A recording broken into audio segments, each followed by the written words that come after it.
In today's video, I'm going to teach you how to add anchor links in Squarespace 7.1.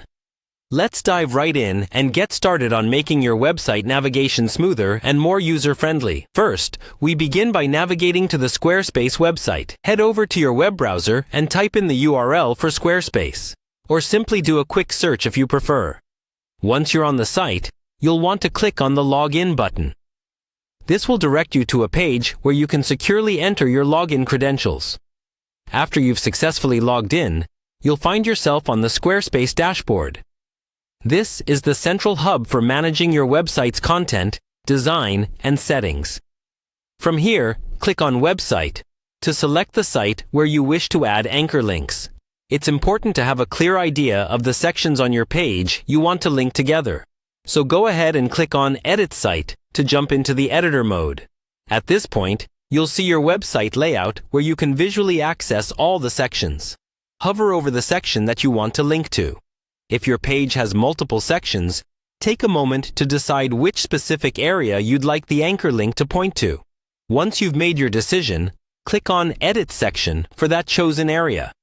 You'll now have the option to click on the Anchor Link tab. This is where you can set up the actual link.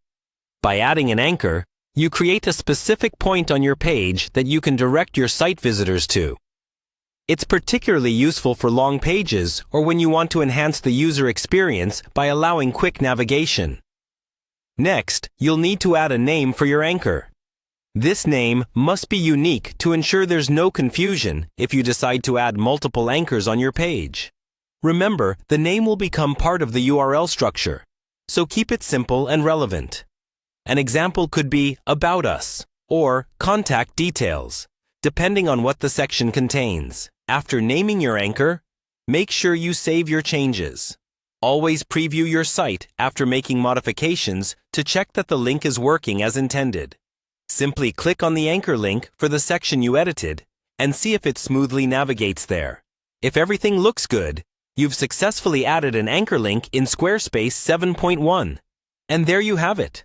A complete guide to enhancing your Squarespace website with anchor links. Not only does this improve the usability of your site for visitors, but it also adds a nice touch of professionalism to your design. Thanks for tuning in, and happy customizing your website.